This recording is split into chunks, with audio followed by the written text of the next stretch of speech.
Hey, welcome back. Thanks for watching. I want to talk about the money that my financial advisor is handling for me. Now, of my entire portfolio, he has about 75% of my entire portfolio.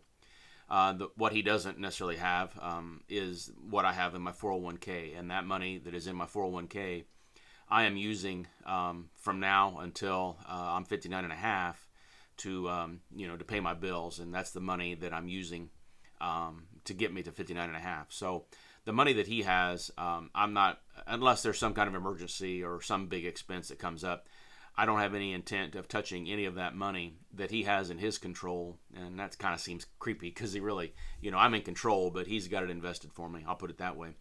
But, I'm not going to really touch that money until, I'm 59 and a half.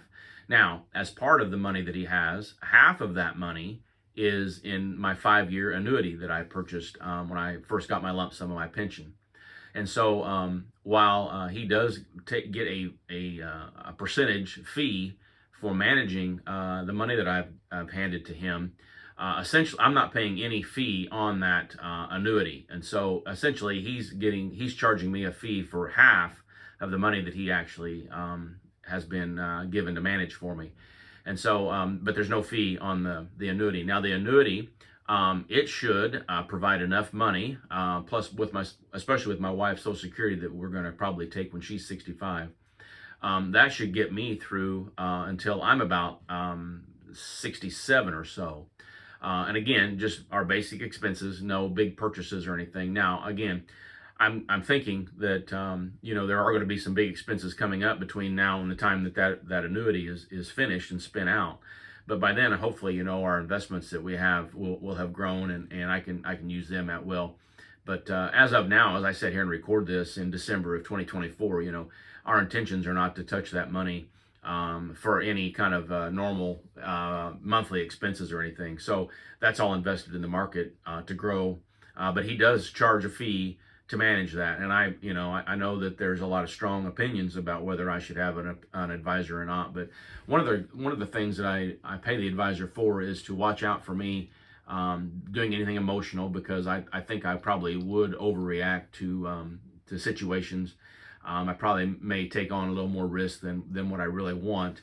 And I'm essentially paying him to kind of keep things under control, so to speak. My advisor is someone I've known for a really long time. He lives just down the street from me. It's not some stranger that I caught out of the phone book. It is someone that I know personally, and so that makes it, that relationship makes it a little different as well. And I trust him. I know a lot of folks, that have commented to me about financial advisors. You've not found one like I have, and I'm sorry about that. But the relationship that I have with my financial advisor is probably different than what maybe some of you have experienced.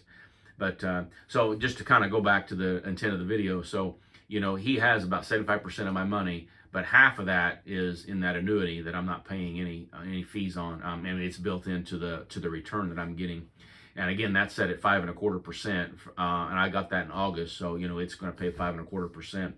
But again, that money is set aside for me to use for my expenses after I'm done with my 401k, after I've turned 59 and a half. So, and then the rest of it, again, as I said, it's invested for the long term, other than just big expenses. So anyway, with that, I'll close. I just want to kind of come on. There's been some people question about, all of that. And I just thought, well, I'd make a video just kind of explaining the process. And so, I will say this too. I do not have his fees in my budget, because the money that he has is not anything that I am using.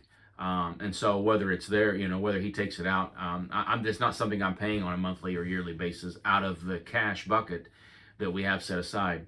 And so I'm not necessarily budgeting that, because it's just in the ebb and flow of the ups and downs of the market. So I hope that makes sense. And I just want to come on and kind of clear up some misconceptions that maybe some people have about how my money is being handled in that way. And so, I do have the 401k, I have the annuity, and then I have the investments that we have for the long term. So anyway, with that, I'll close. I do want to remind you, I have a phone number, 618-608-0152, if you want to get a hold of me there. And I'd be happy to have a conversation there. Just let me know who you are and where you're from, and we can carry on a conversation. But with that, I'll close. I'll say God bless, and I'll see you in the next video. Thanks a lot.